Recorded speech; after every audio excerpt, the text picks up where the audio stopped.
The London BBC. Саламатсыздарбы? Ел аралықчаны спорт жаңылықтар менен таныштырып, Гүлнара Гасманбетова. Ағы үшін ат салышқан Дональд Трамп барынан артық президент болом дейді. Берни Сандерс негізгі штатта Хиллари Клинтондан ашып демократтардың жарышы жанданды. Арктика. НАТОның аскерлері мұздың үстінде машығуда. Ал арада Россия менен батыштың мамилеси суыған бойдон. Жаңы бийиктикке чыгуу. Режиссерлор дрон технологиясы менен тасма тартуу өнөрүн өөрчүтүүдө.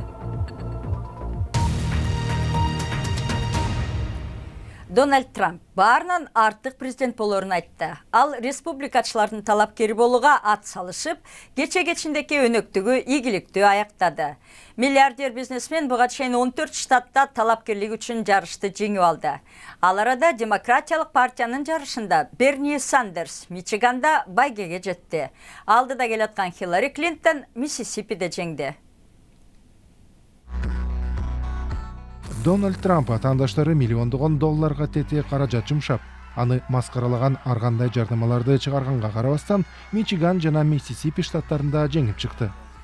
Эгерде мен бирдиктүү талапкер катары тандалсам, Хиллари Клинтонго каршы чыксам, сурамжылоолор мен жеңишке жетеримди көрсөтүп жатат.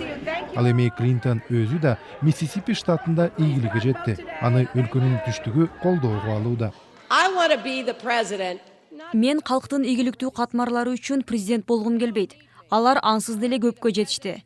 Мен жакшы турмуш үчүн күрөшүп, кыялдарына умтулгандар үчүн президент болгум келет. Арине, өлкөнүн түндүгүндө жайгашкан стратегиялык Мичиган штатын солчул сенатор Берни Сандерс күтүүсүз утуп чыкты. Ал Клинтонду кууп жетем десе, Флоридада утушу керек.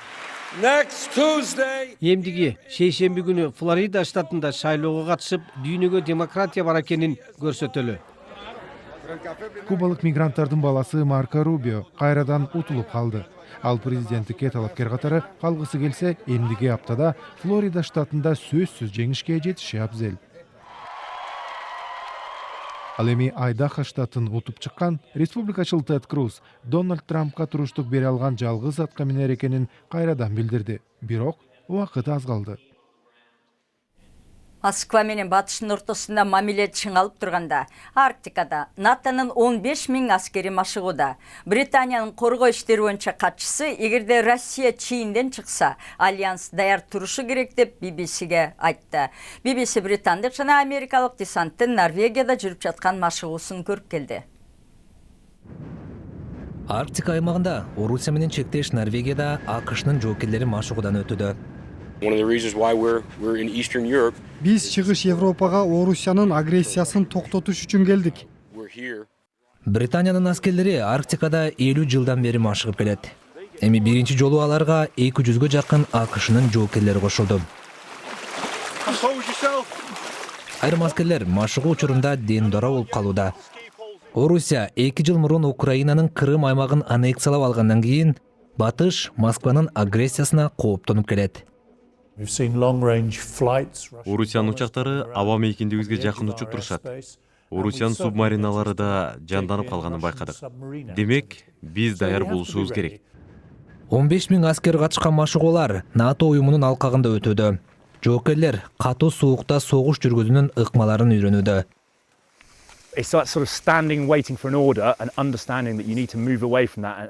Бул жерде командирден буйрукту күтүп тура берсе болбойт. Ар бир аскер керектүү кадамды өзү жасашы керек. Британиянын өкмөтү бул кадам аркылуу кансыз согушка жакындап бараткан жокпуз деп билдирүүдө. Бирок Орусия чектен өтсө, НАТО жооп кайтарууга даяр экени да баса белгиленүүдө. Сиз көрүп жаткан BBC, эми алдыңкы саптагы башка жаңылыктар. Түндүк Корея алыс каралыкка учуучу ракетага баткан кичинекей өзөктүк байголовка чыгарганы тууралуу маалымдады. Сеул Түндүк Кореянын лидери Ким Джонг Ун тоголок темир нерсенин жанында турган сүрөтүн изилдеп көрүп, Пхеньяндын айтканына ишенбесин билдирди. Түндүк Корея таркаткан маалыматта Ким Джонг Ундун кол салууну токтото турган накта өзөктүк курал чыгарылганы тууралуу сөзү келтирилген. Эки орус картысын өлтүргөн деп айыпталган Украина офицери Россиянын соту менен кайма ачты. Ал ачкачылык акциясынын улантаарын айтып, соттун дарегине уят кыймыл аракет жасады. Көтөрүлүшчүлөргө каршы Украин жөө аскерлеринин катарына өз ыктыяры менен кошулган пилот Надя Савченко анын үстүнөн жүргөн сот ишин шакаба деп сындады. Ал 2014-жылы июнда орус журналисттерине минометту мээлегенин четке кагууда. Македония мындан ары мигранттарга анын чегарасы аркылуу Грекияга өтүүсүнө жол бербесин билдирди. Бул кадам Балкан өлкөлөрү аркылуу Европанын түндүгүнө өткөн негизги жолду бууйт. Соңку жылы Европага 100 миңдеген кишини өткөргөн Македония эми чегара көзөмөлүн күчөттү.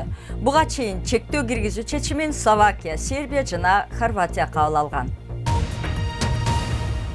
Дрон темасын бүгүн да улайлы. Дрон дегенде аскердик же гум жардам уюмдарынын дрон менен жүк жеткирүүсү ойго келет.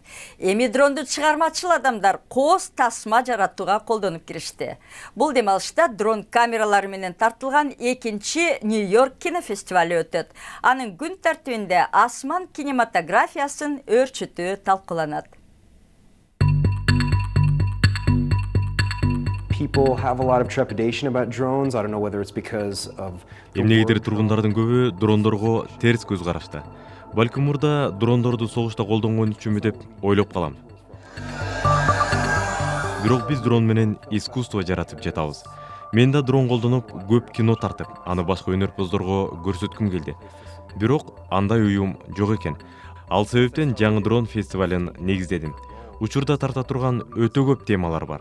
Жанар тоодон баштап акула, имараттар, аскаларды тасмага түшүрсө болот.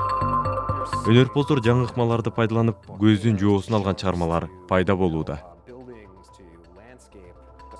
I'm definitely just a hobbyist. I'm just strictly doing it for fun. Мен бул өнөрдү хобби катары карайм. DJI Phantom 3 моделиндеги дрондун камерасы бар. Жана аны мен алыста туруп башкара алам. Грейстаун 1876 жылы салынган психиатриялык оорукана болчу. Мен бул ооруканага жакын чоңойгом. Кичинекей кезде биз ал жерге жакын баскандан коркчубуз.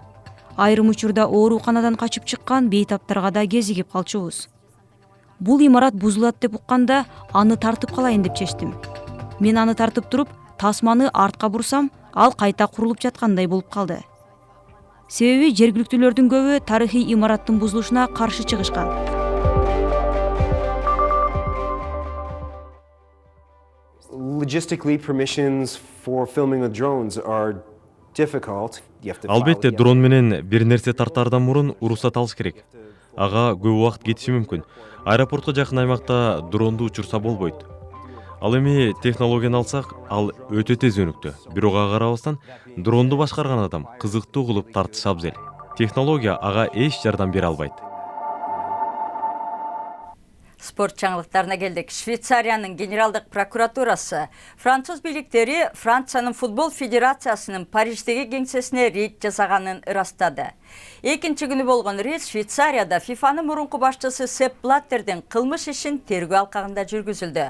Рейд учурунда Блаттердин Европанын футбол федерациясынын башчысы Мишель Платиниге берген $2 миллион төлөмүнө тиешелүү документтер алынды. Допингке каршы дүйнөлүк агенттиктин жетекчиси Дик Паунд теннисчи Мария Шарапова ойлонулбаган кадамга барганын айтып, анын тесттен өтпөй калышына эч бир шылтоонун кереги жок деди. Дүйнөнүн 7-чи ракеткасы 2 жылга чейин спорттон четтетилиши мүмкүн.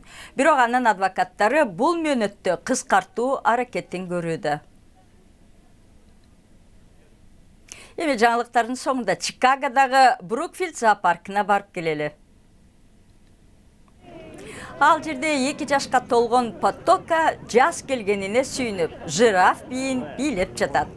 Жаз келгенде жирафтарды имаратта камабай, узун мойнун, шырактарын чоюп ээн эркин жүрсүн деп сыртка чыгарып койшот. Жаз келгенде жираф эле эмес, киши дагы сүйүнөт. Жаңылыктарды алып барган Гүлнара Касманбетова, саламатта калыңыздар.